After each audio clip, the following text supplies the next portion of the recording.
Hello, writers, and welcome to Writing for Screens. Today's live stream episode is entitled, Uh-oh, Time, Change.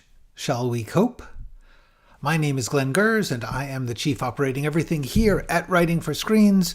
If you are looking for me, the best place to find me now is on Substack, actually. But this channel was built in order to take some of the skills and tools and insights that I had to figure out for myself in a 25-year career writing for TV and movies. On my way out of that business, I have decided to try and leave behind all the stuff that I figured out for myself to share it in case it is of use to you as you figure out what's good for you. There's no system, there are no rules. I cannot tell you how to do it for you. All I can do is tell you some stuff that I ran into. Hopefully, it will be of interest to you. You have to figure that out for yourself. Every artist must make their own path. My job here is to give you some tools, tips, skills, things to try. The way I've done that is, here is a screen grab of the main page of my channel. And if you look down towards the bottom, you'll see very brightly colored playlists. Here's the first 3 of my playlists. They are Screenwriting Essentials, Screenwriting Tools, Skills, and Craft, and The Process, Being a Writer. These 3 playlists together collect about 50 10-minute lessons. Each lesson is on a very specific topic or idea. That idea is the title. It is also the big, bold, colorful thumbnail. So you can just browse through, see about dialogue, character, instinct, thinking in scenes, genre, flashbacks, all sorts of different stuff, 50 different ones. Please take a look at them because almost anything I have to tell you, it's going to be in there. If, by the way, you don't want to watch videos, what are you doing here on YouTube if you don't want to watch videos? But if you like books, I made them into a book, plus extra stuff that is not anywhere on the channel.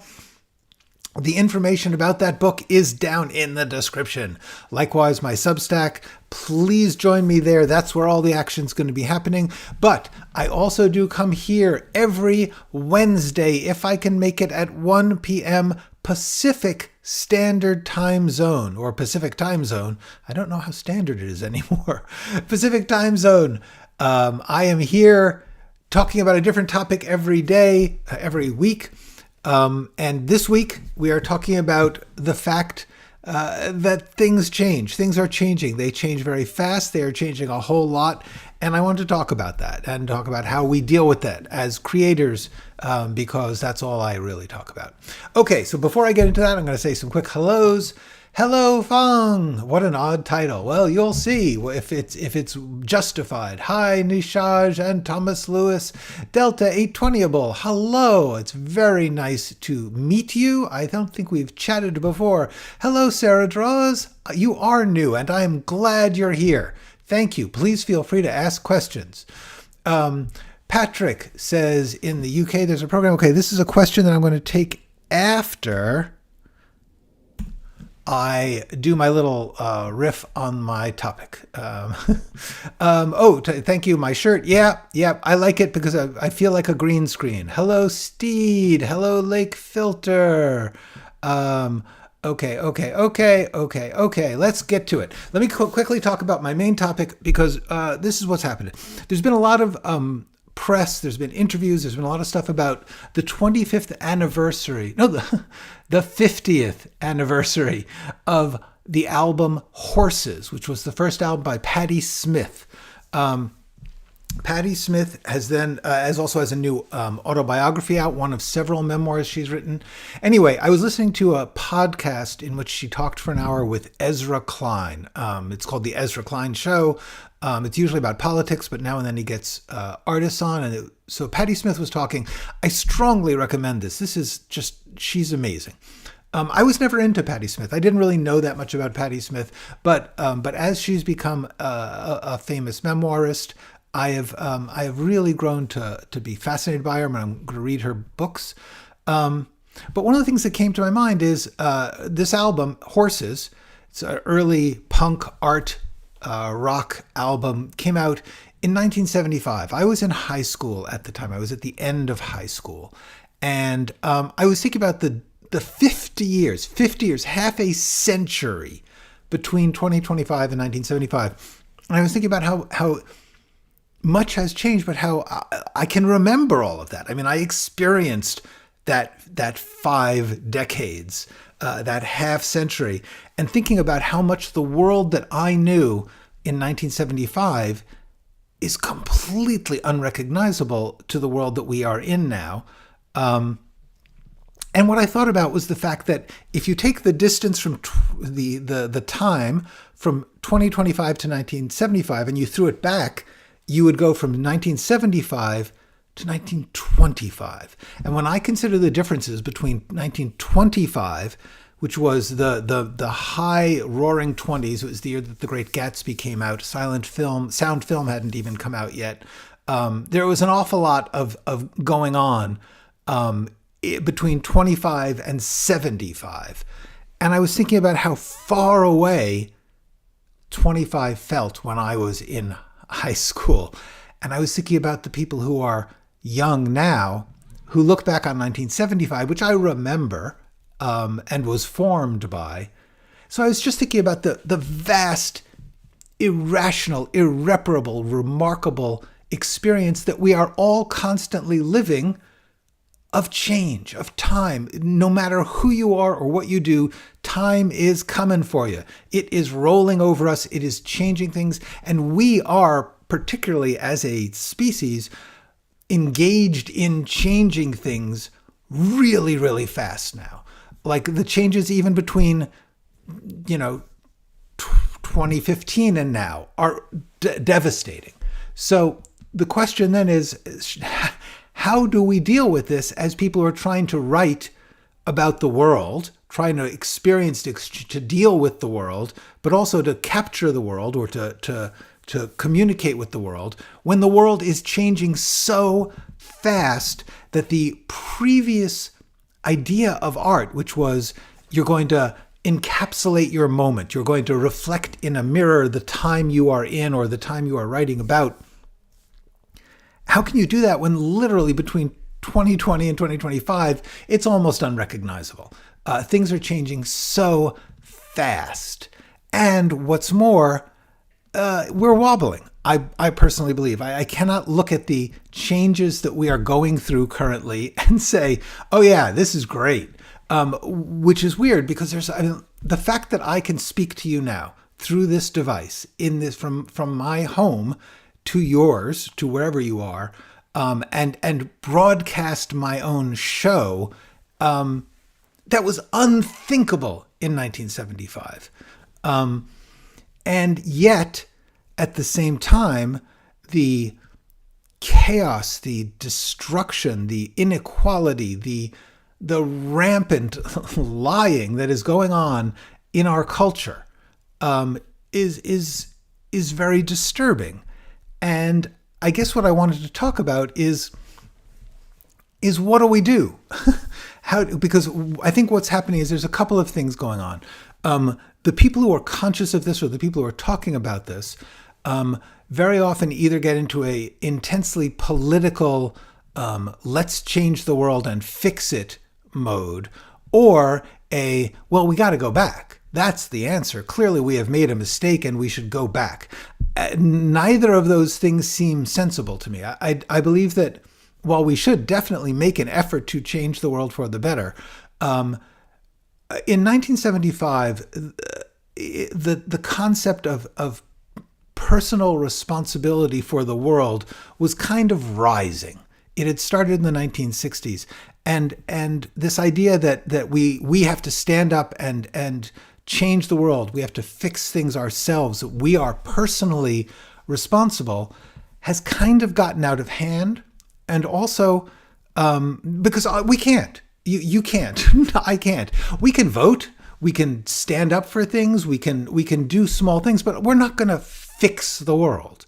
And yet we are all quietly being pushed by many, many different cultural forces to feel like we should be. And I think that is causing a lot of despair and destruction in our world. One of the things I wanted to say was just to recognize that this idea that we are personally have to set aside our own lives, our own sense of self, our own safety in order to fix the world is an unrealistic expectation. We can do our best with our world, with our experience. We can do our bit.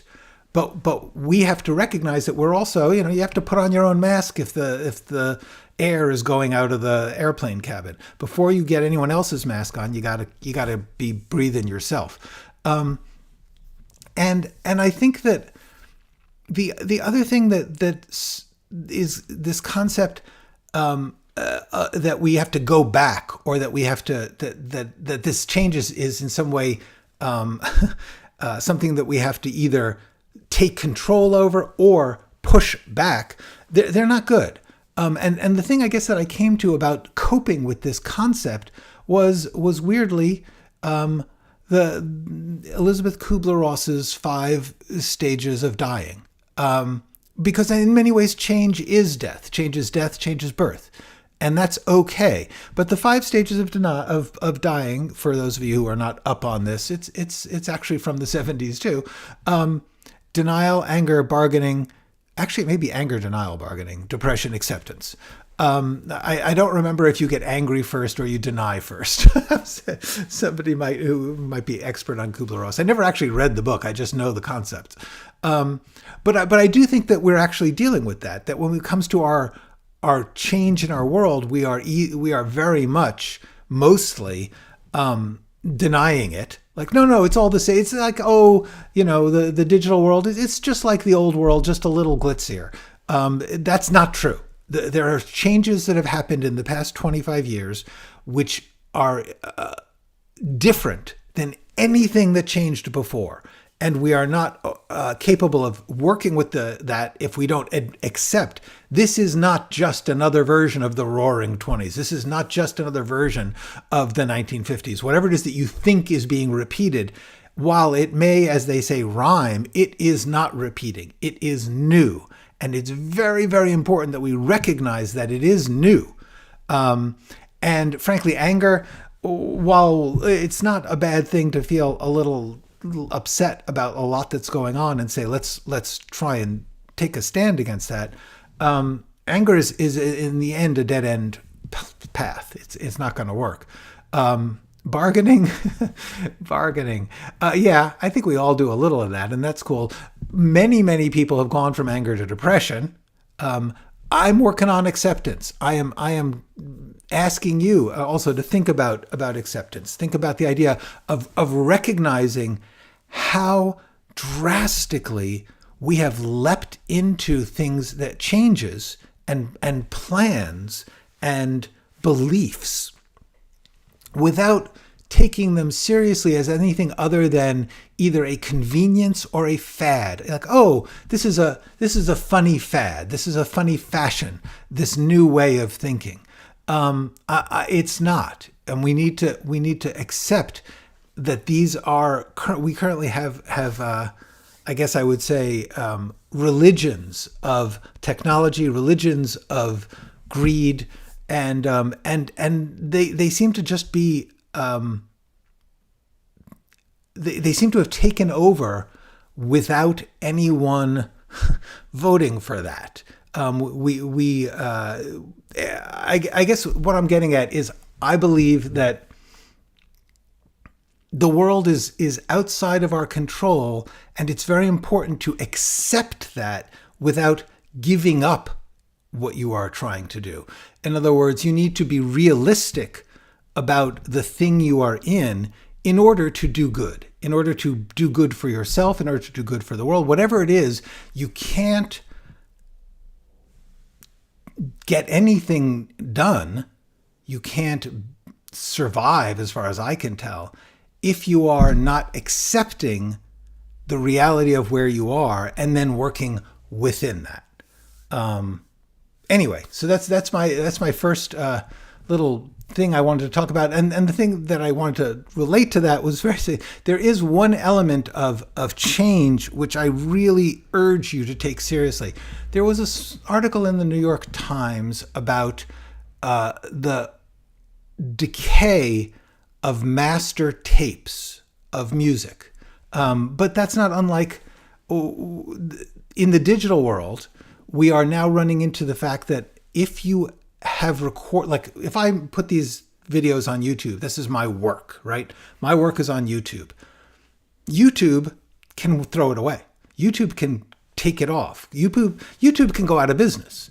As much as it doesn't seem like that's possible, it's going to happen. Sooner or later, all of the companies upon which we are now building our lives are going to change their policies or simply go out of business, because that always happens. Change is inevitable.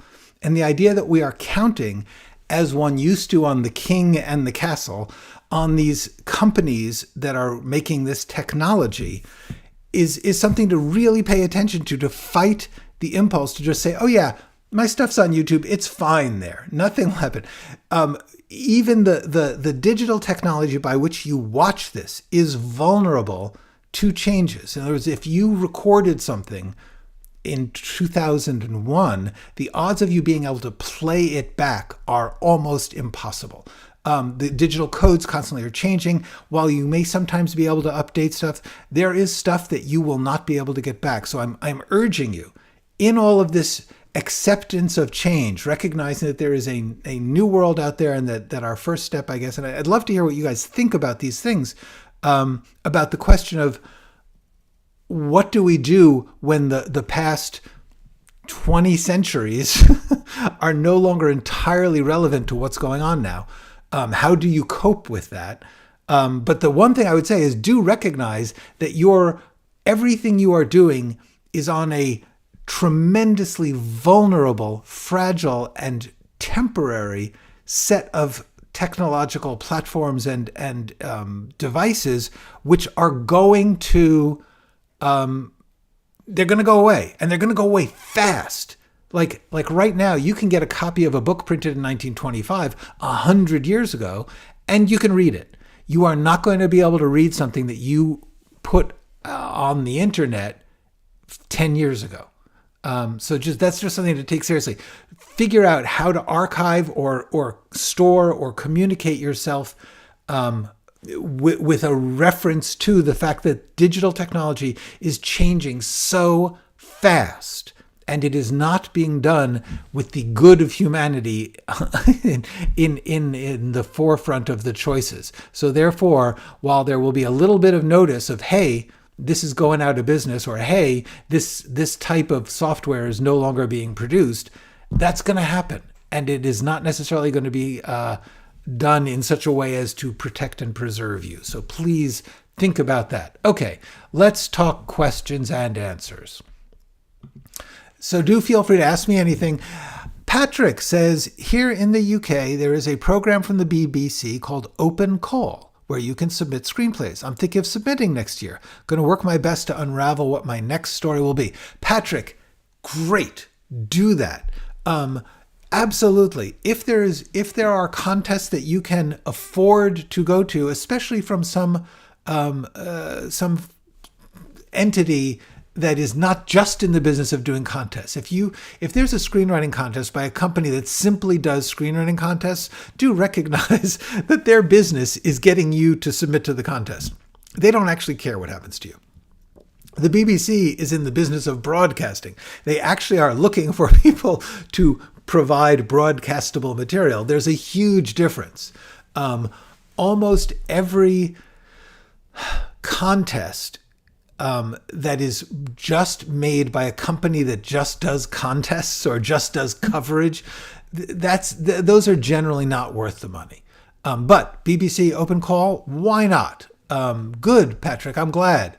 If you're working on Unravel your next story, first of all, just a hint, do something you can do. Don't do something safe, but don't decide to do something you've like completely out of your ballpark in your league and that you've never done before. Work on something that you feel you can do well within it because you've done a little bit of it or that you're trying to. That's the first thing. The second thing is do what you want. Don't worry too much about what anyone says they are, within the, if they say don't have more than 5 characters, don't have more than 5 characters. But otherwise, follow your intuition, follow your instinct, follow your talent, follow your feelings. That's my thought.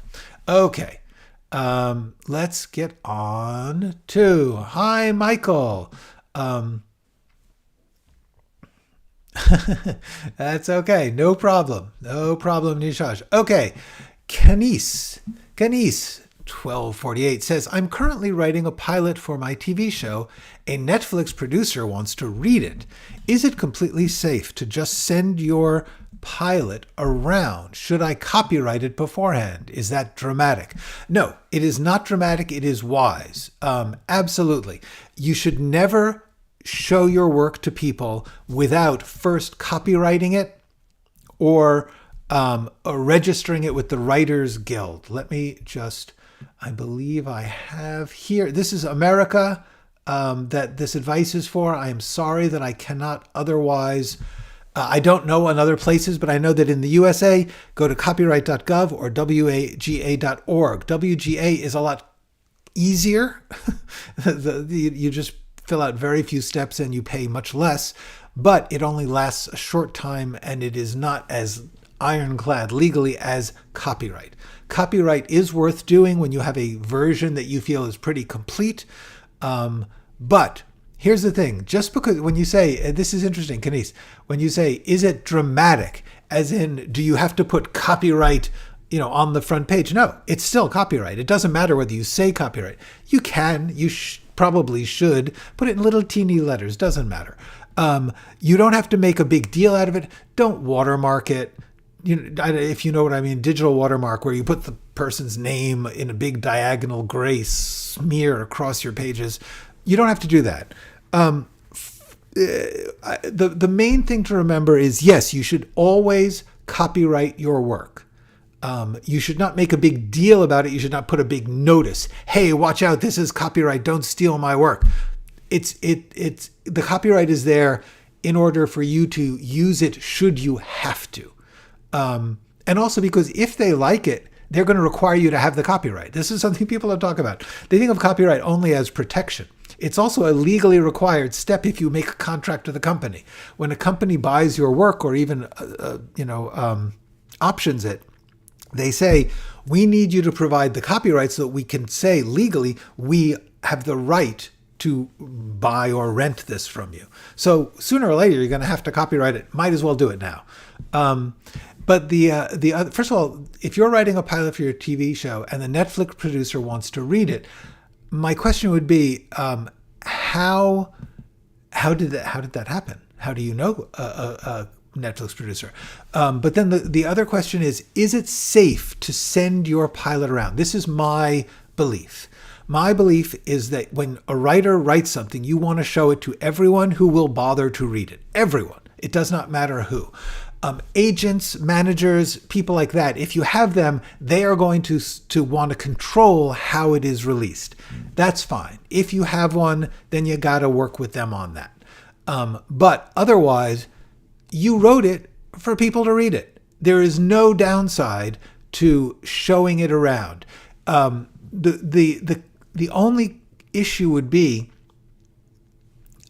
when you say safe, I assume that the fear is that it will be stolen. And that does happen. I'm not going to say it never happens, but it happens very little. If you are dealing with Netflix or something, you're probably dealing with a company that it's easier for them to buy it or rent it, which is really what happens. They option it. They rent it for 18 months or something. And then they see if they want to buy it. But either way, what's the advantage to them to steal it? They don't care about the money.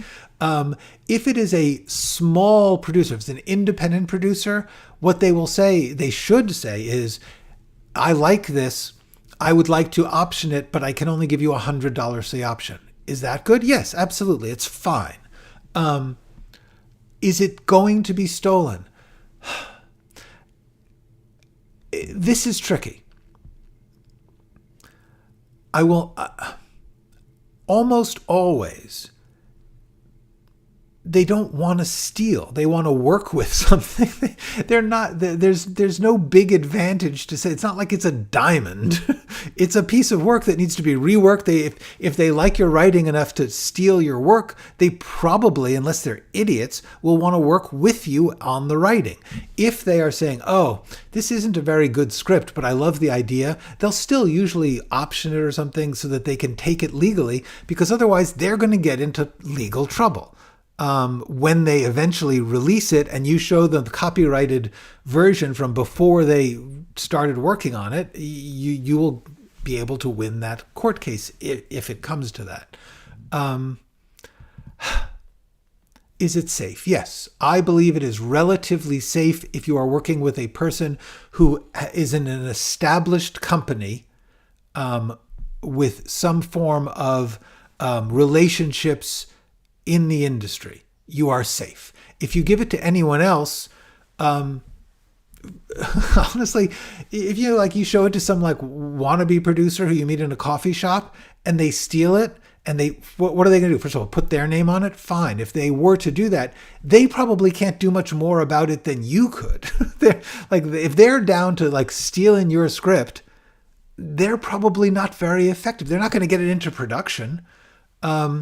Anyway, I think that the problem is a lot of this mentality about fear of script theft came when there were a lot less scripts and a lot less transparency about how business is done. I don't know. I don't know why people are so afraid of having their script stolen. All I can say is, even if your script was stolen, if you have copyrighted it, you probably will manage to get some attention just from that, and then you'll get more work. So anyway, Saran draws. I have a problem. Oh, the problem. I'm writing a slice of life cartoon set in 2024, and the existence of AI will mostly break the mechanics of the plot I have, or make it cringe. Specifically, this cartoon will not be done this decade, most likely. Do I need to change it to 2030? Excellent question. My opinion is no. My opinion is choose 2024, make it 2024. If it doesn't get done till 2030, it will simply be a period piece, and that's fine. If you are working on a cartoon which is supposed to be up to the minute, then you're going to have to keep adapting it as you go along. But my feeling is, when you are writing, you are always writing a period piece. That period may be last month, but it will still be a period. And there's nothing wrong with that. I would not try to keep up to the minute unless you are in a situation where you're able to produce and release continually, because that's what's going to have to do. Steed now has a very different story. Steed says he had some jerks at ABC steal 2 pilots that way. Steed, you'll have to explain what that means. Do remember, all of you, and Steed, I don't know the specifics, so do tell me, but people cannot copyright an idea. In other words, if you have an idea, this guy goes to a wedding and decides to replace the bride with whipped cream or something, I don't know, whatever it is, something that's very distinctive, you still can't copyright that. You can only copyright the expression, the script version of it. But if you have an idea like, a gangster ends up in witness protection, they can take it. They could say, we're going to do our version of that, and they can. There's nothing to stop that. If they're stealing your actual words or your actual characters and plot twists, and they are specific enough that you can prove, you can say, he wore this exact same jacket, but you would be surprised how much those things overlap. It is very, very difficult to recognize that the basic idea you can't control. You can't, and this is why, honestly, I believe that people's saying this idea is the best idea and this idea is all ideas are free. Ideas float. Ideas get reused. You cannot steal an idea. You cannot copyright an idea. So anyway, that's it. A classmate who taught film in the 1980s said students thought film history started with Star Wars. Yeah, this is tricky because as history gets longer and faster, it gets harder and harder to access the early part. When I was studying film in the 1980s, not a lot of people were looking at silent film and saying, we need to know this. Likewise, frankly, most people who are born since the year 2000, they're going to look at, and sometimes they find it's accessible, but mostly they're going to look at everything from the golden age of Hollywood, from the 1930s through the 1970s. They're going to say, that's very old. It's very inaccessible. It's not relevant. I don't know that that's true, but I'm also a big fan of grabbing up everything you can from everywhere you can. Michael said, how can you explain the big budget remake of Frankenstein? In the sense of like, why did they do it?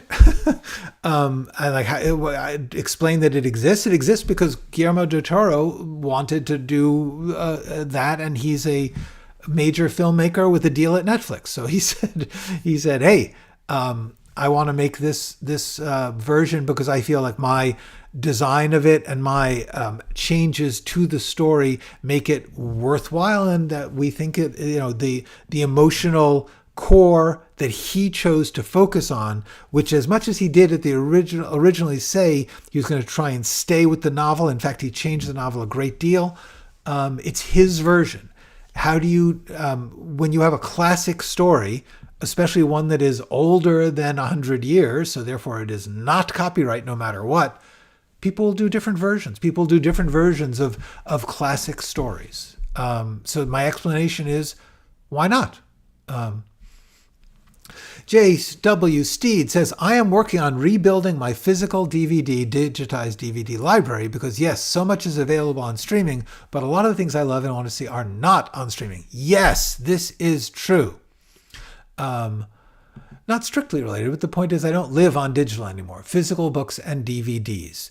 Yes, this is actually interesting. If any of you have seen the movie on Netflix, Leave the World Behind. This is the question of having DVDs is a central plot point.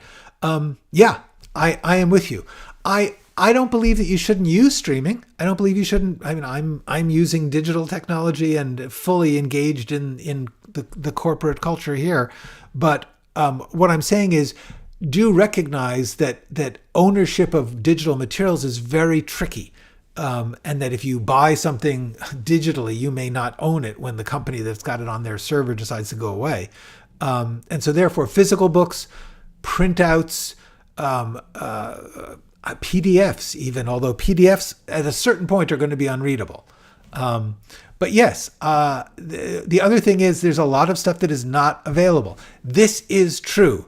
The mythology, the belief that started in the 1990s that everything would be on the internet, that everything would be digitally available. This is simply not true. Steed is completely right about that. As I've been researching just about anything, what I've been shocked at is how much is not available online in any form. And furthermore, how many like movies, for instance, absolutely not available digitally, not even like for purchase. You can't, they're just not there. A lot of this is probably contractual in the sense that sometimes they had music that they didn't have rights to. They had the rights to do it for the movie, but not for the eventual home video version or the streaming version. Whatever it is, for some reason, a lot of stuff is not online. That is a fact. Sarandra says, I can't imagine life without digital. It's so convenient and fast. I know, me too. This is the conflict. This is the trauma that I am living with, is I remember life without digital. I remember having to write on a typewriter. And I can tell you, if you decide, I want to change that line 3 pages ago, you had to physically retype every word to get that other line fixed. It was bad. So yeah, I am not going to say that digital technology is bad. It's not. It's amazing. It is beautiful. I am thrilled that my dentist can take my x-ray and then look at the laptop and it's there right away, which did not used to be the case. I am thrilled that I can speak to you, that I can write and rewrite and save drafts and move things around. Yes, I am thrilled that I can use my iPad and learn to draw on it. Okay. Mike. It's Mike from the podcast. I love your new book. Yay! It inspired me to just write when I was procrastinating. Thank you, Michael. I am so that is the best. If I am reaching anyone and helping them, then this is all worthwhile. Leah says, I'm a vet. Welfare is the degree to which an animal copes with challenges in their environment, a state on a scale. That's interesting. Lack of control is problematic, and humans have multiple layers of environment. Yes, Leah, I agree with you. I would love to hear more about this, actually. Welfare is the degree. So welfare meaning the well-being of an animal, in this case, humans being animals, copes with the challenges in their environment. So basically you're saying it's not a binary. It's not a I am good or I am not good. It is I am on a scale of coping. Cool. Yes, I would agree. That is very, very accurate. We tend to think, are you good? Are you not good? And the answer is that's more complicated than that. We are, in fact, on a scale. Different parts of us may be good and not good, but also you could be relatively good compared to at another time in your life, or relatively good compared to in another set of situations. Our ability to cope is crucial to being able to do our work. And that is why I brought it up here, because we get delusional. We get to the idea of like, oh, what I'm seeing, if I can just master this moment, I will be okay. And my point was, this moment is going to change. And while like in 1975, it changed a fair amount till 1995, but it still was relatively recognizable. What's really scary, what I'm trying to call your attention to is right now, if you're saying, if I could just master this moment, if I could just figure out how to work in this moment, I would be okay. Recognize that within 6 months, this moment is going to be forgotten. Literally, change is happening that fast that whatever it is that you are mastering right now is not going to be true. And therefore, our welfare requires either an awareness of the constant need to keep adjusting it, or a recognition that you cannot master the moment. You can master yourself to a certain extent. And that is what is interesting about what Leah said, which is lack of control is problematic. Lack of control is the cause of stress. It is maybe the definition of stress. And as artists, we tend to want control or to think we're going to get control. And the truth is you don't. I believe it was Raymond Chandler wrote, the only thing I control is the words on the page and the solution to the problems in the story that I myself have set myself. That's it. That's the only thing you control.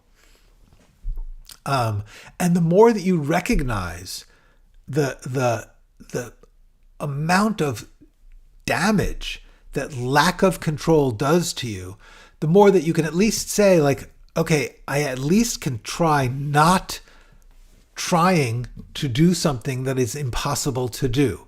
I can at least not waste my time trying to hold back the tide. Maybe I have to get used to the tide washing over me. And that the control is not to say I'm going to control the tide, but I will control whether or not I try to learn to swim. That's my thought. Thank you for the pilot knowledge. Oh, good. I'm so glad. Please. Yeah, I love questions. Okay. On copyright. I never really do it. The protection is not that strong in my country, and I'm not quite confident my wacky ideas can't be properly developed without my supervision. Yeah, that's my basic take. My basic take is while you should copyright simply, my agent once said to me that her entire job was figuring out what happens if things go really well or really badly.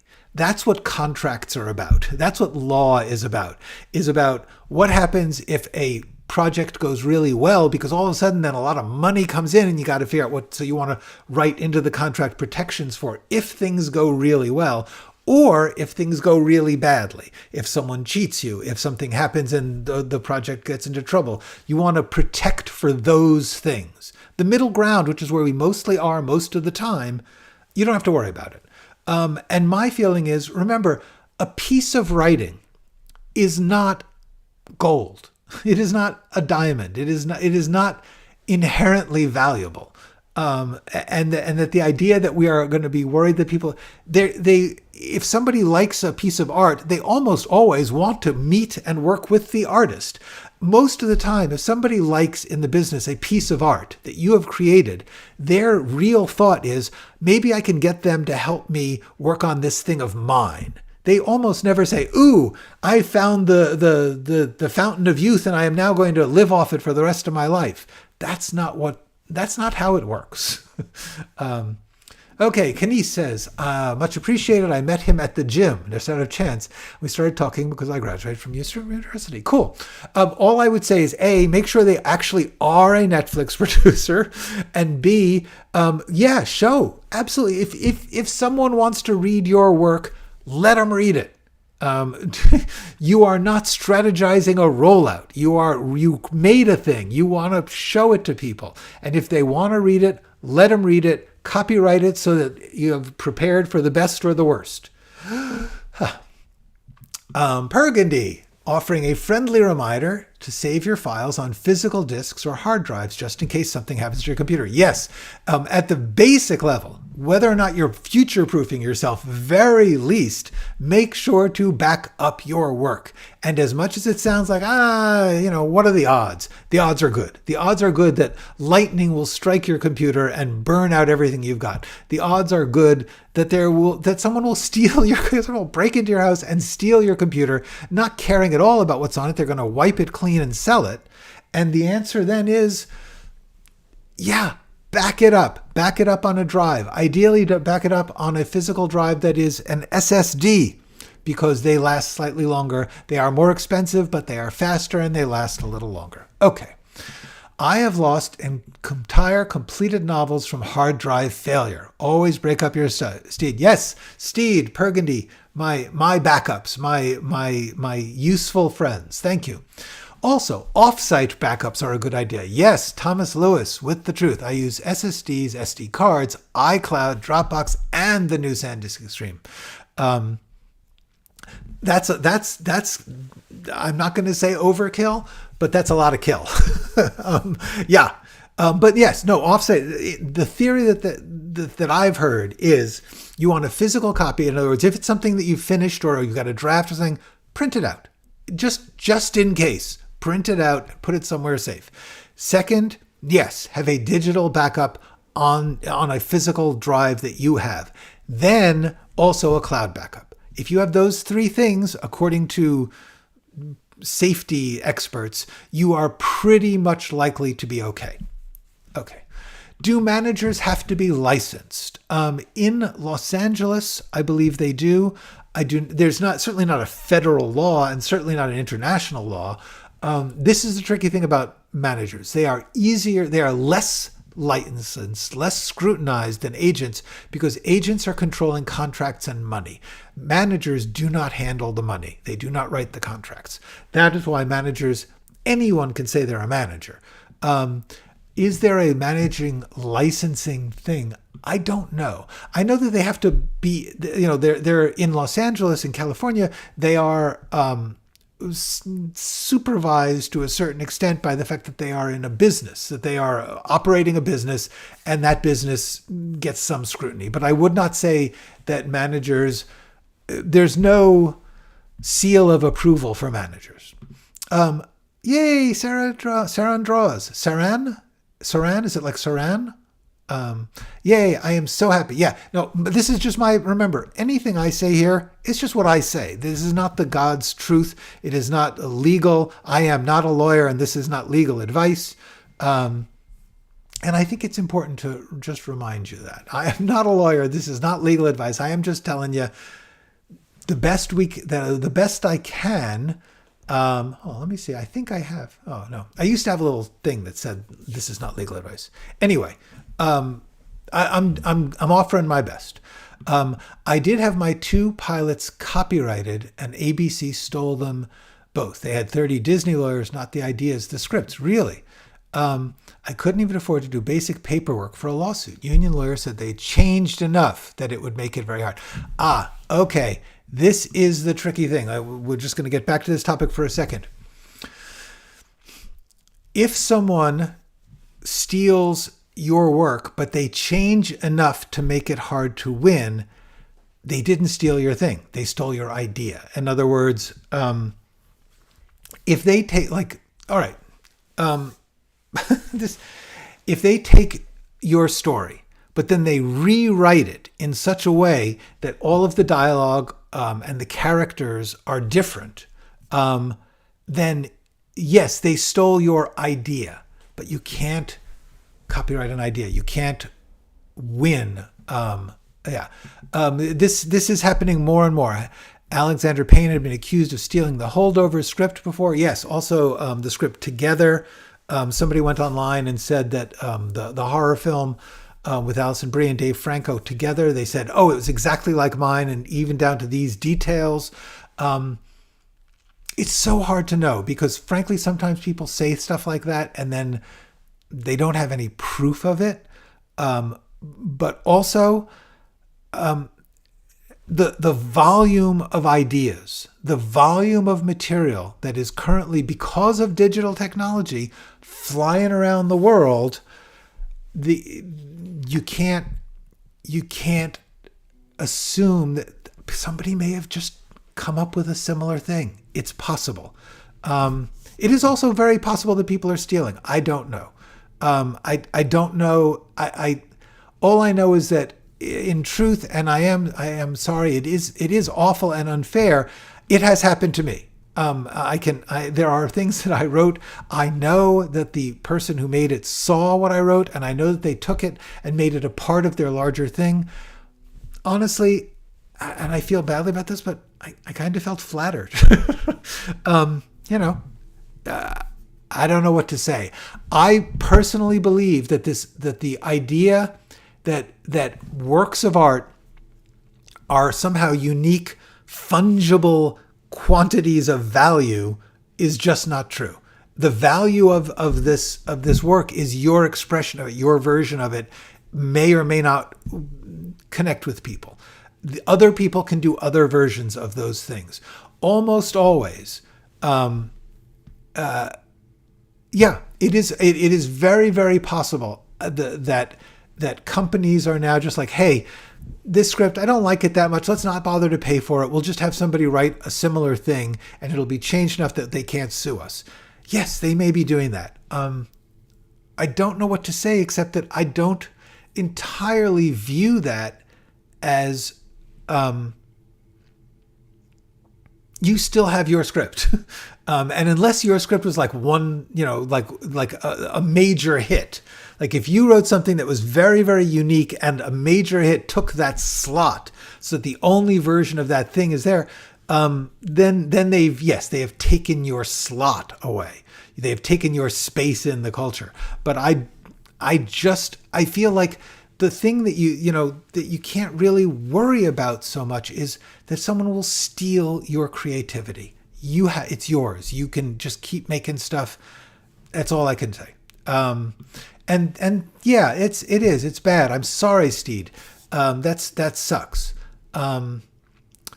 Anyway, okay. The most Netflix production films suck for some reason. Well, this is tricky. First of all, I don't know.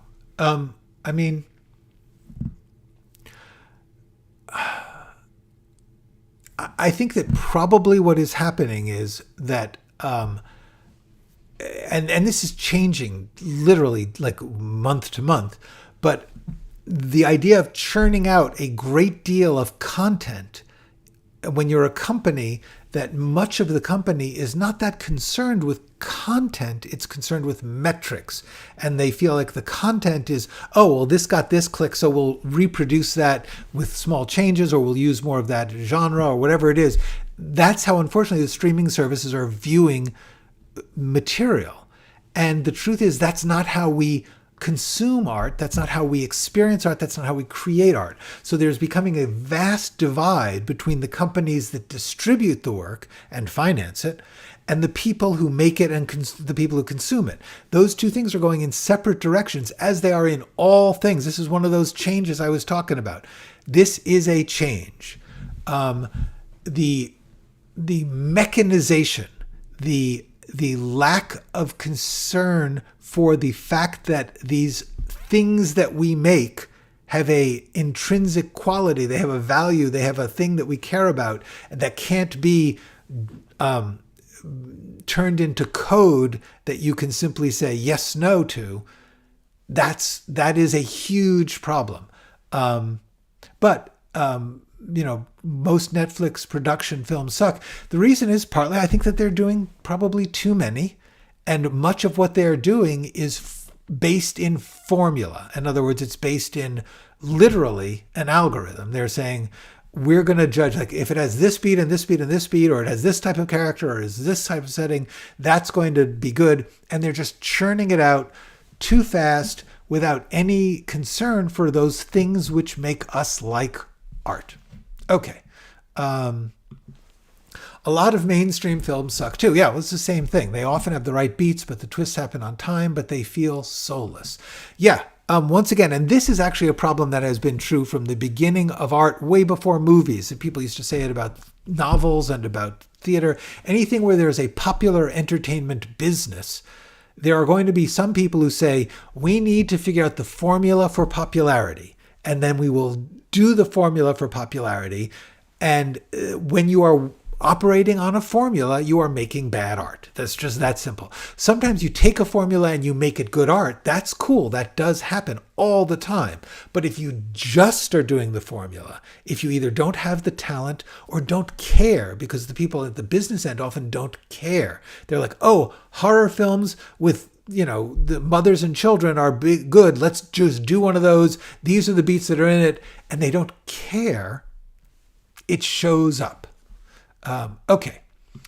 No more questions. Thank you. Allison Garcia says, can your tips in your videos work in melodrama?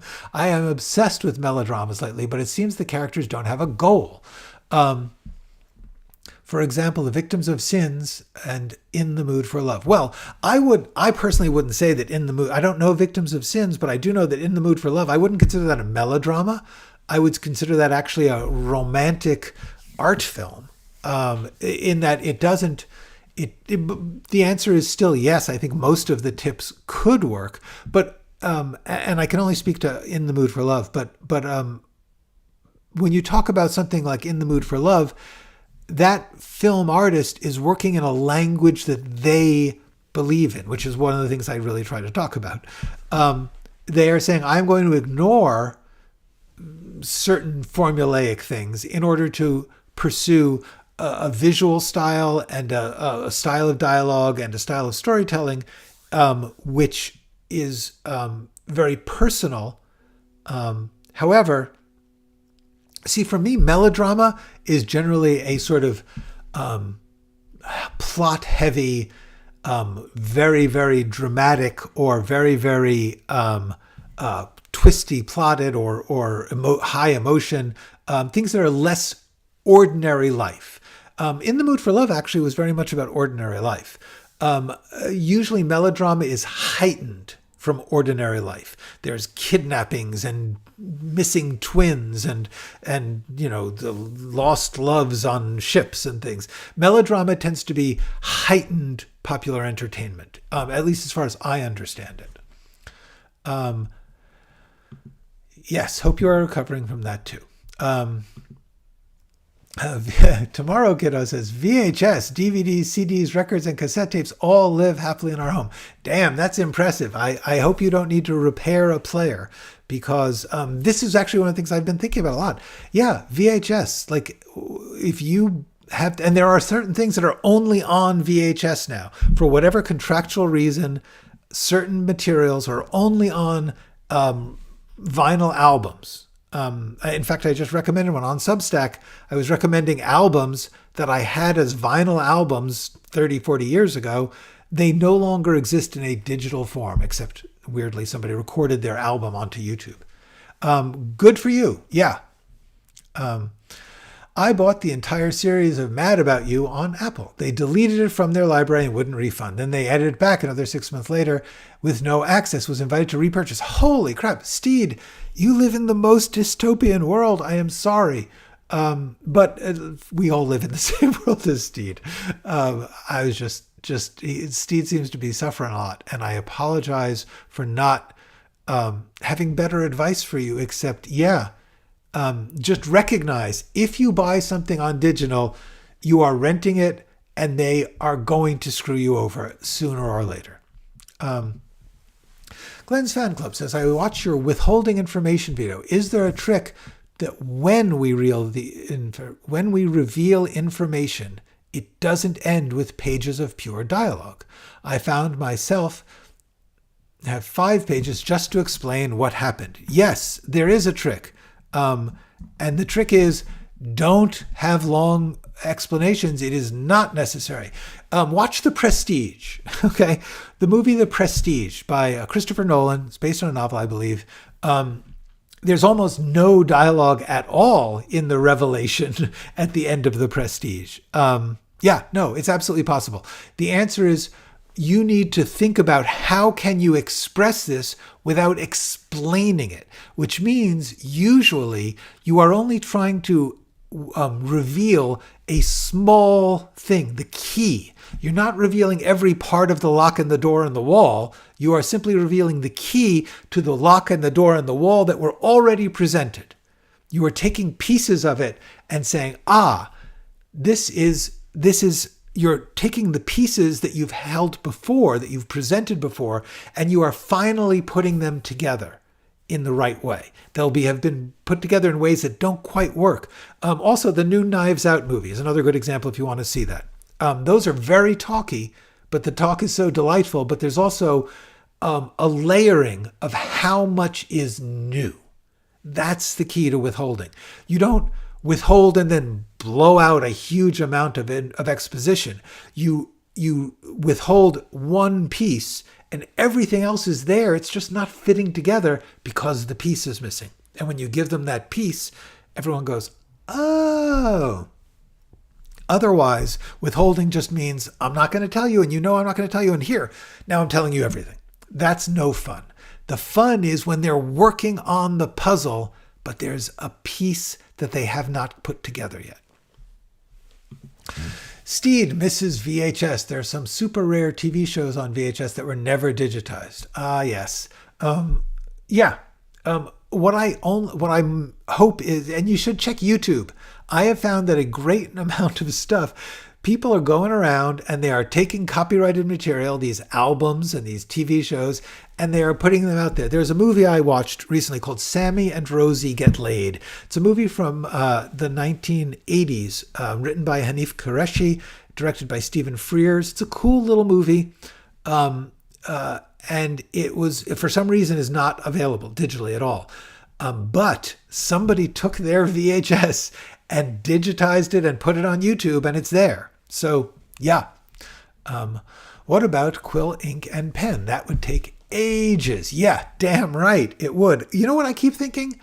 Imagine some of the biggest, greatest novels. You talk about Dickens and Zola and Dostoevsky and Tolstoy and George Eliot. These people, they wrote 1,000-page novels with pen and ink, by hand with pen and ink. First of all, I assume there was not a lot of rewriting, but you never know. But we should all be ashamed that that somehow or other the 19th century managed to create remarkable literature by hand. Thomas Lewis is saying the secret to withholding is that small setups need quick payoffs, and big setups need later payoffs. That's interesting. I have not tested that reality, but it certainly is true that later whatever payoff you're going to have towards the end is going to be paying off things that were there. You're not dumping new stuff. You are rearranging in people's minds what they have already seen. That's key. Lauren Benny says, hi Lauren, in family drama, there's rarely life and death stakes. How can we still make the threat feel dangerous? Excellent question, Laura. And luckily, I made a whole video about this called, get ready, Stakes. And my basic take on it, although I do beg you to watch this, and I will put a link in the description later on. But Lauren's question is really good. And the answer is, what matters is that we understand how much and why it matters to the character. It doesn't have to matter to us. Famously, like a lot of stories, like who's going to get to go to the prom, Why would we care about that? We care about it because we have come to like that character, and you should think about why is it that we care about these characters. And the way we care about these characters is usually, first of all, there is something in them that is relatable to us.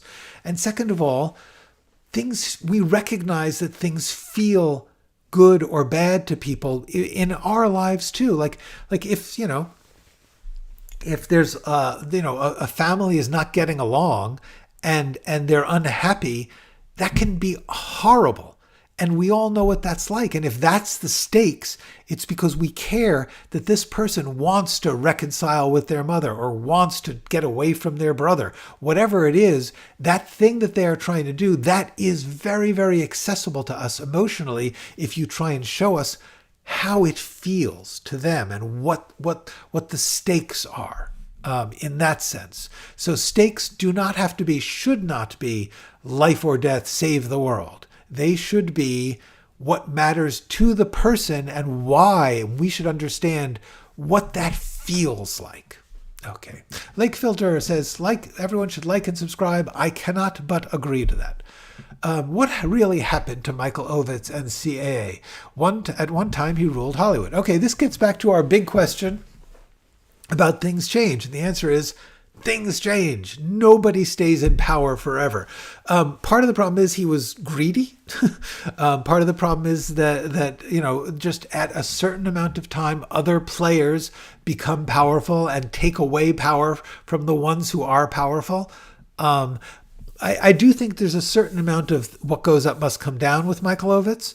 And do remember, Michael Ovitz was notorious for trying to consolidate and take power from everyone else and consolidate it in CAA. You tend to make a lot of enemies that way. And so while for a while he ruled the world in Hollywood, a lot of people were eager for him to fall, partly because they wanted some of that power. They wanted to take it to break up his empire. I don't remember the details of exactly why and when.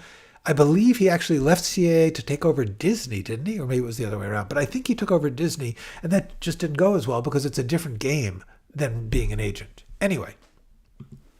Sealy Jack, no more questions, please. I want to improve my dialogue writing, too. I found myself writing 5 or 6 lines of dialogue every time a character speaks. How can I shorten it? Interesting question. I think one thing you can try and do is, first of all, check why is every thought coming out as 5 or 6 lines? Is there a one-line version? Is there a one-sentence version of this thought? I would have to look at the work itself to know, you're doing a long build-up where you're arguing out to get to the point. Could that person simply say the point instead of the defense that is building up to it? Or It could be that you just like writing fancy sentences and you write a lot of them. I don't know. But the answer is going to be essentially technical and questioning your values, questioning what is it that you are doing that you assume like, oh, well, dialogue has to be this way. The other thing I would suggest is try looking at, people who write really short dialogue. There's generally a balance. In other words, you don't want only short lines and you don't want only speeches. But the first thing I would say is, in order to improve your dialogue, if your dialogue is too long and wordy, do a version, even if you're never going to show it to person, do a version which is only short sentences, only short presentations of the idea, boom, boom, boom. See what that does to your brain. See if you say, oh, I hate that. It could be that maybe your dialogue just is, 5 or 6 lines of dialogue every time. That's a lot. But, maybe like short, short, short, long, short, short, short, long, something like that. You'll find a way. The first thing you have to do is question what specifically is taking up that number of lines in your dialogue. I don't know. It could be that you're being very descriptive. The truth is, try and think of your dialogue as an action. Remember, it's not information. Dialogue is action. So what is the action they are saying? Put down that chair. I want that pie. Whatever it is, it's usually a pretty simple sentence. I don't like you. I want you to go to the dance with me. Whatever it is, it's short. So that's the first thing I do, is figure out what the short version is. Then compare the short version to your version and say, well, what is it that I'm putting in? And then decide, do you like that? Do you like that so much? And you'll say, okay, I'm going to be the guy who writes stuff with long dialogue. Okay. Steed says, actually, I often wrote better on a typewriter because I had to think about the words that were going on the page instead of just throwing them on to delete later. More intentional. Absolutely. There's a lot of people I know who start by writing by hand. I don't, because my hand hurts when I do it. My handwriting is bad, and my mind is going real fast, so I just want to get it down. But that's me. Okay. The value at stake in a courtship love story is only love versus indifference, not even close to life or death, yet it outsells everything. Yeah, back to the earlier question of how do you make the stakes high when it's just personal relationships? The answer is, we feel very deeply about personal relationships. And so therefore your job is to say, how do I get the audience to care about the character's feelings? And there's lots and lots of layers of how you do that. For me, it's almost always the key one is that this person wants something and that you are expressing why it is valuable to them. Why do they want the recognition of their parent? Why do they want to impress their, loved one? Whatever it is. What do you think about Emma Thompson suggesting writers write first drafts in hands are more creative? Well, like I said, this is just there is obviously not a right answer. There are people who write brilliantly and gorgeously on a laptop or a computer. There's no question that there is not an actual right or wrong. What I think is that Emma Thompson is suggesting, if she did in fact suggest it that way, which I'm not sure she did, but what she's saying is you're slowing down your process, which helps you make choices. Think about what's valuable. Think about how you're doing it. That can be good. For me, personally, it's the opposite. I actually need to go as fast as possible to get it out of my mind. Then I can, first of all, a lot of stuff just comes out fast, and if I don't get it, it's gone. So writing by hand is just a disaster for me. The other thing is, I'm very good at blurting stuff out and then crafting it later. That's just the most comfortable way for me to do my best. So anybody who says like, oh, this is better than that, you should write this way. No, you should write the way that's better for you and the way your brain works and the way that your technology helps you. I handwrite first drafts because I do think I do better with them. Yes, good. No problem. There is nothing wrong. Have you watched Blue Moon? No, not yet, but it's certainly on my list. I love Linkletter. I love Hawk. I love old musicals. What more can you do?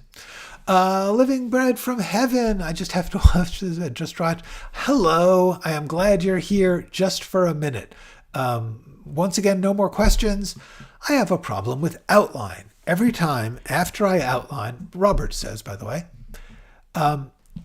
every time after I outline the whole damn thing, when I get to the page of actually writing it, the characters keep telling me to go in another direction. Is it weird? No. The only thing and it's not weird, it's just not helpful to you, is that you believe that the outline is somehow a plan that you have to stick to.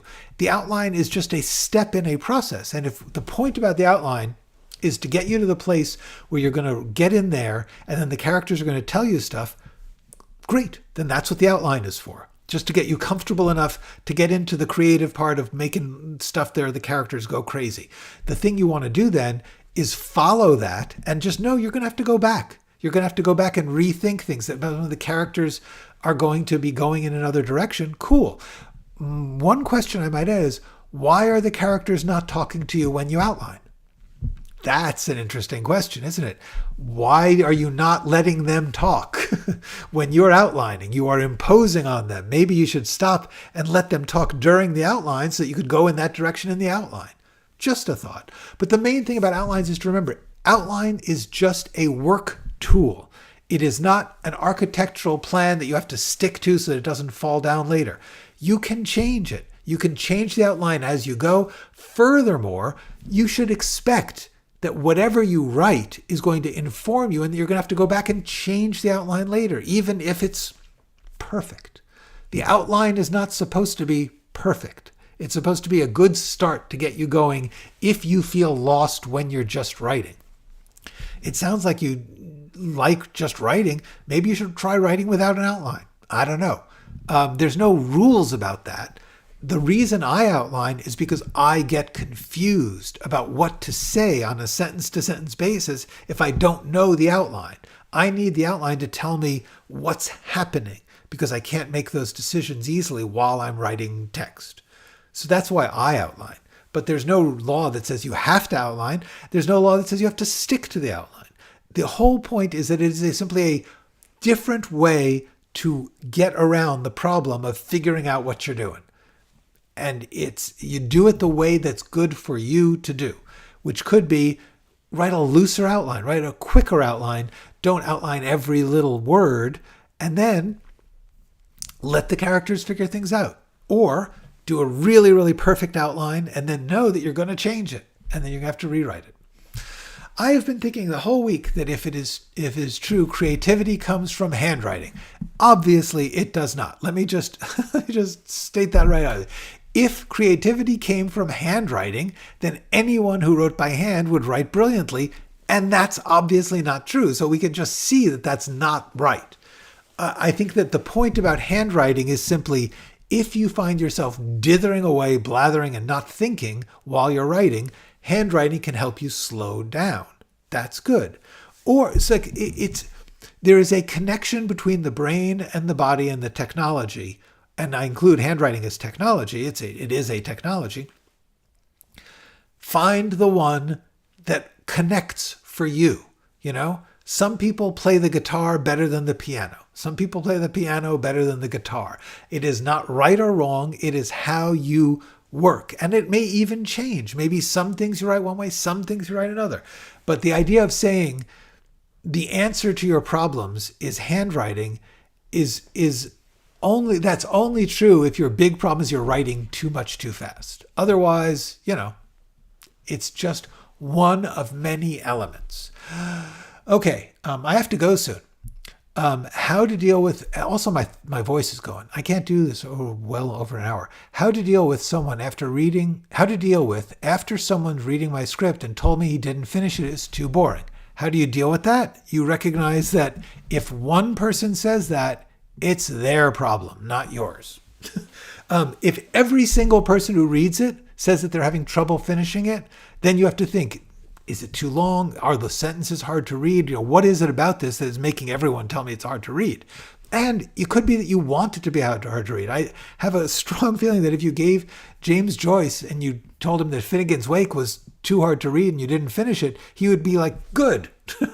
The answer is, if one or a small number, a small percentage of your readers don't like your work, that's life. That's their problem. That is the fact that some people don't like things and you can't control who likes what.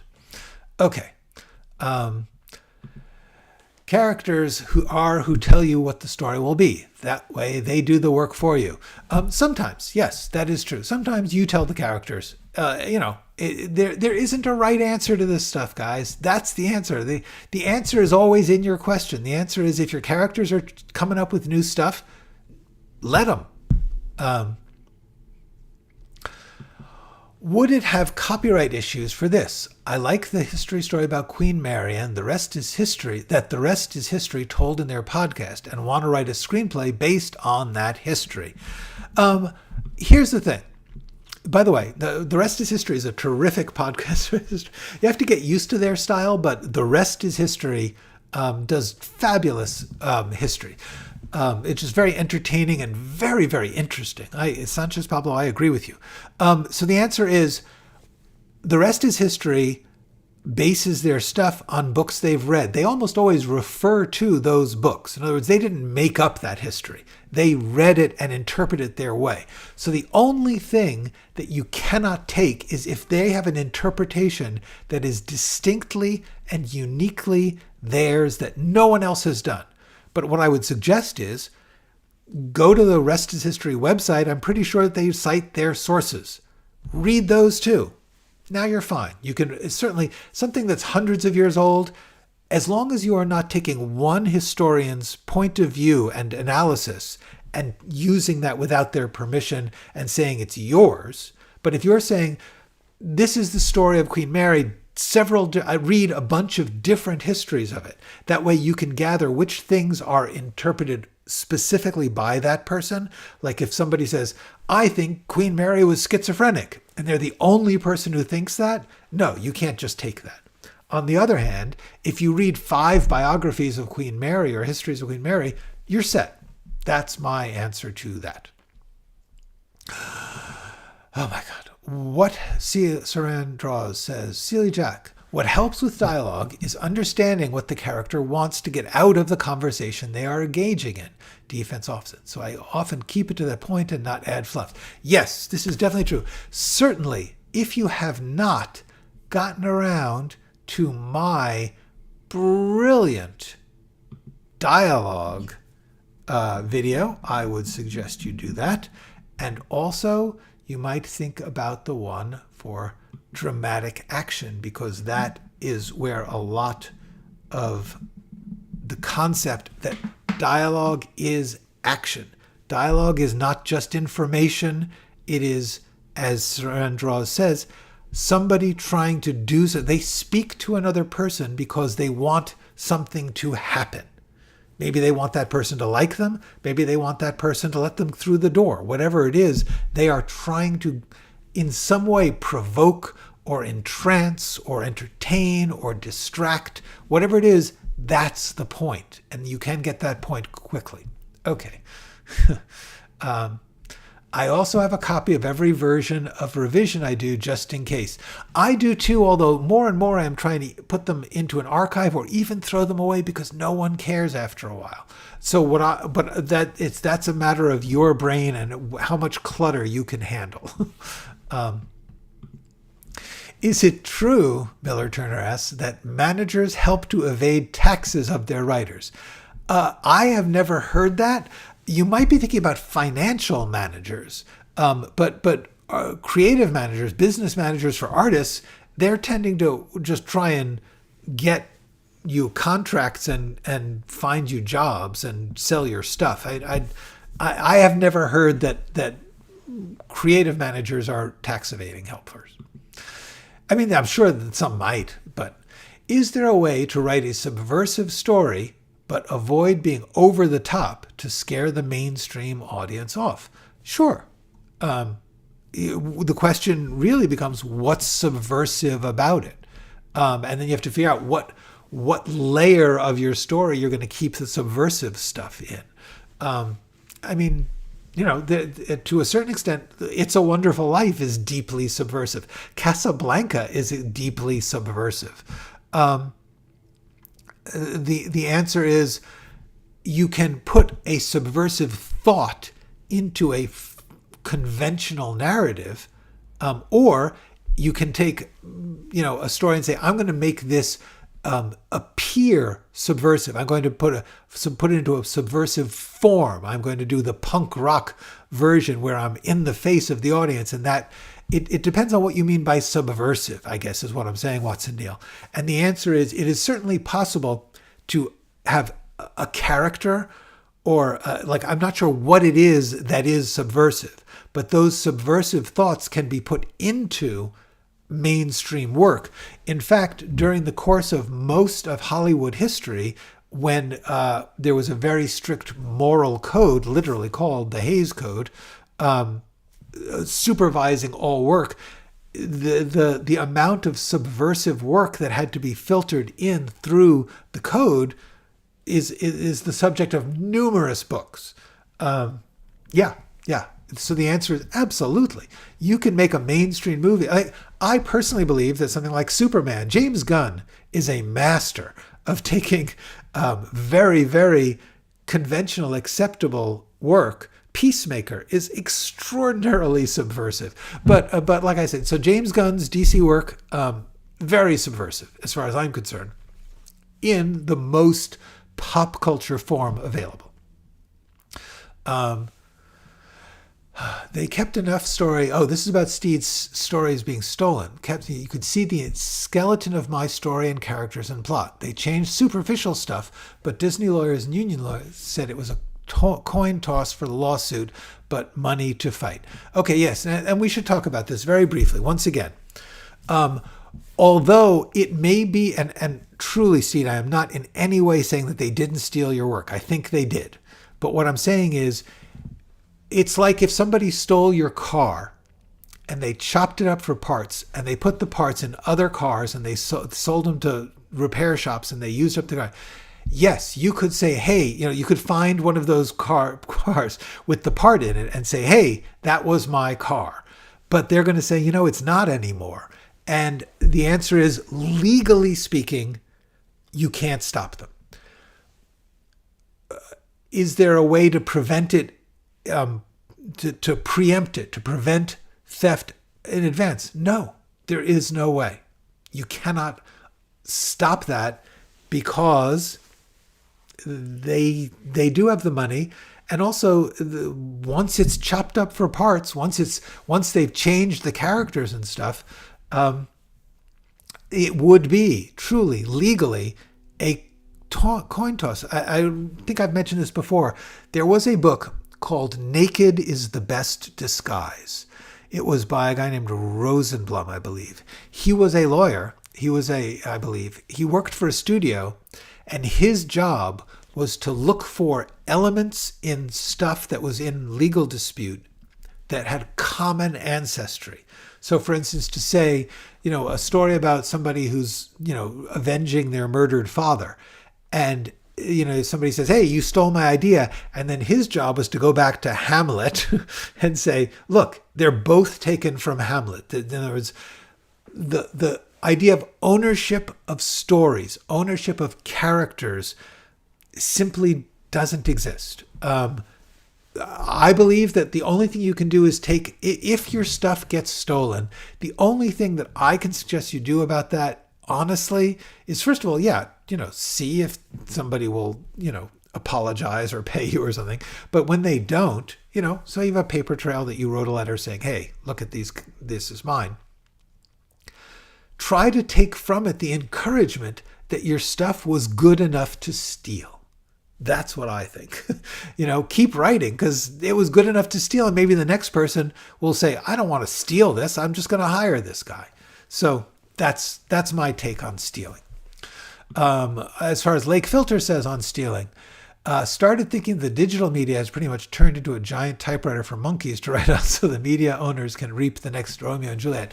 If only that worked. But the truth is those monkeys will not create Romeo and Juliet. And if they did, no one would be able to find it among the pile of bad ones.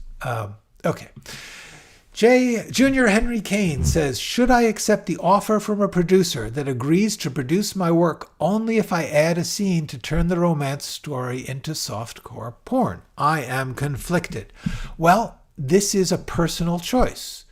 The answer is many artists have done stuff like that.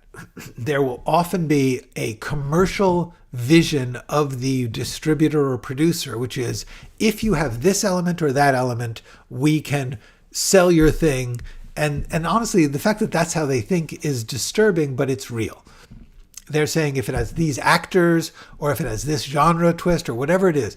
So if, but I guess that my point would be in your specific issue, you're adding a scene that is romantic into something that is erotically specific. In other words, that you are saying it's softcore porn. They're showing the sexuality which otherwise was implied. And my question is, was refusing to show it, was implying it important to the work? Not in terms of whether or not you liked it, because obviously you did. You chose to tell the story that way.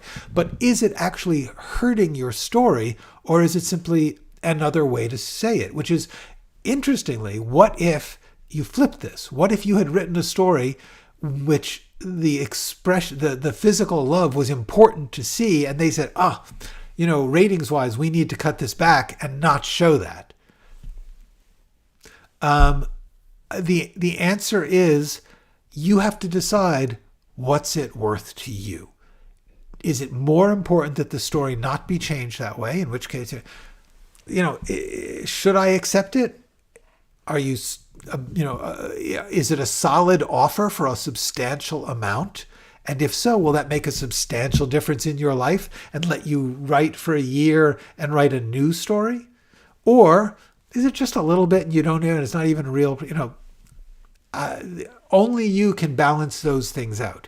The answer is, there is not a correct answer, and it is not an unusual request. It is very, very, very rare for anyone to have their work produced unchanged. So if in this case it's a change in which a thing that you were doing is being done more in a more what they consider commercial way, how much does that upset you? How much is it?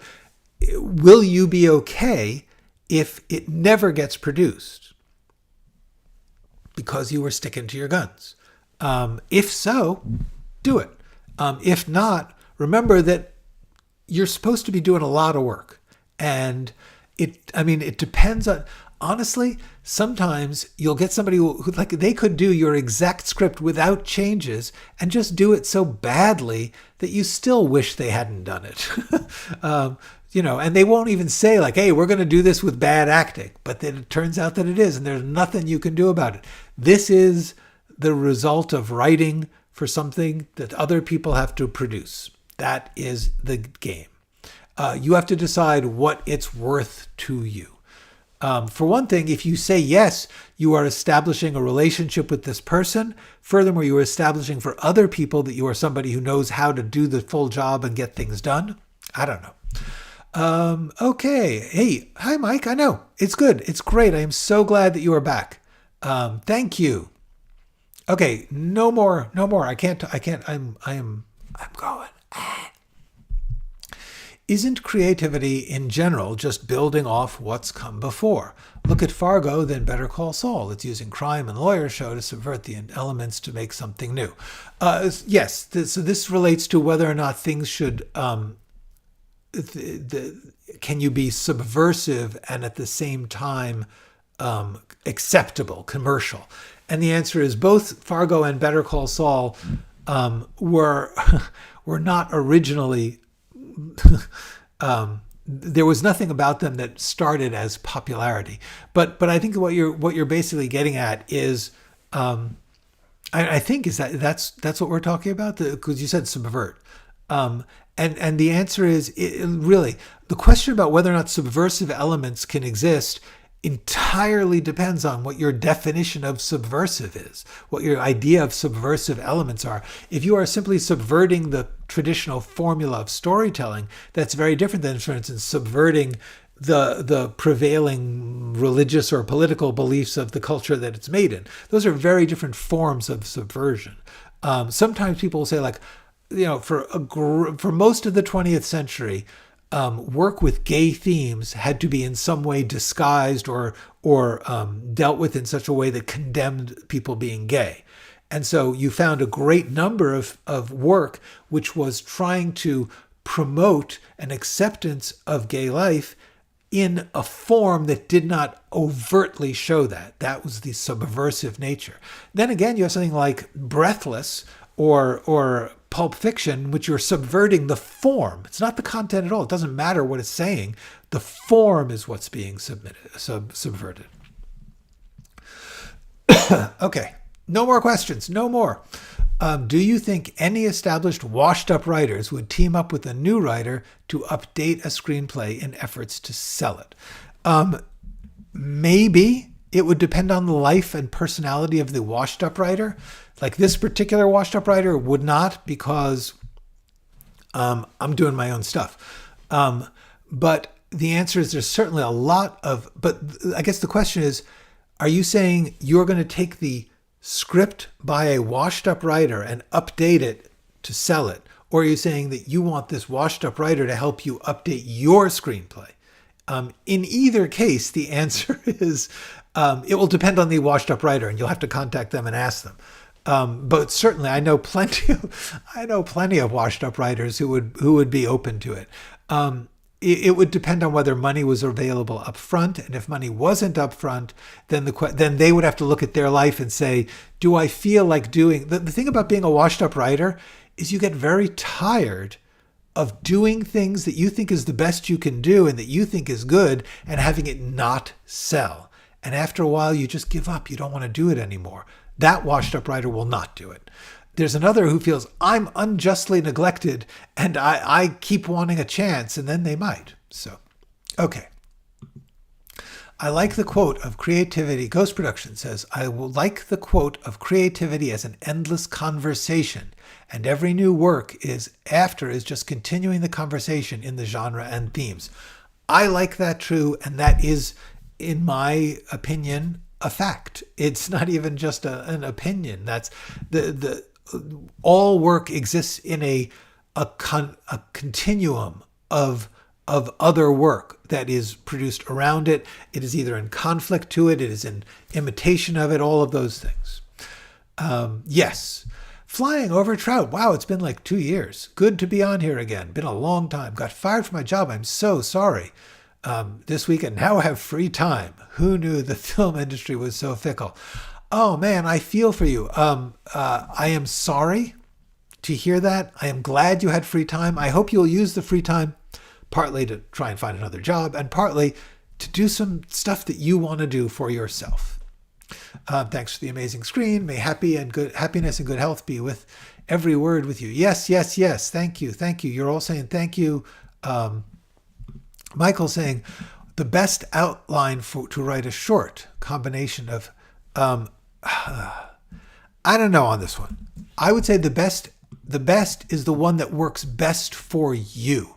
If combining those two things help you do it, then yes, but there's no best. There's all systems are simply what was best for the person who made that system, and those who recognize in that something that clicks in their head, use it. But there is not one like that the industry is saying, oh, if they saved the cat this, then it's going to work.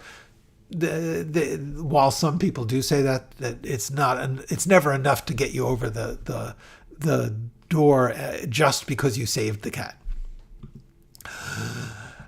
Thank you. What a chill stream. Except for me. I really liked it. And very important. Thank you. Thank you. Thank you. So I really appreciate that. And it's a lot of, this is delightful. This is why I keep doing this. Okay. Do it on yes, rewatch if you have things you want to do. Yes, but plucky lawyers, right. And the skeevy lawyers are the subversion. Yes, absolutely true, Ghost Productions. Those kind of subversions are in a sense part of that, what you were saying about the conversation. In other words, at any point, after a while, people are going to want a change. Always. In other words, if there have been, big movies, they're going to want small movies. If there's small movies, they're going to want big movies. We all want something new in our art. We both want some familiar and some new. So yes, to a certain extent, subversion is built into the business. It's built into the idea of art. In other words, at some point, we seem to want to have our minds blown by something new. At the same time, we want some familiarity and we want something that's in the conversation as it has been before. And balancing those things is, I think, every artist's job. And as I have often said, a balance means you do not solve this. You do not find, oh, this is the right answer and this is the wrong answer. You have to decide for you at this moment where you're going to weigh. Am I going to weigh more towards familiar? Am I going to weigh more towards novelty? That's the job. Okay, it's been an hour and a half. I must end. I thank you all. It has been fabulous. I really, really can't wait to see you next week. And until then, go write something.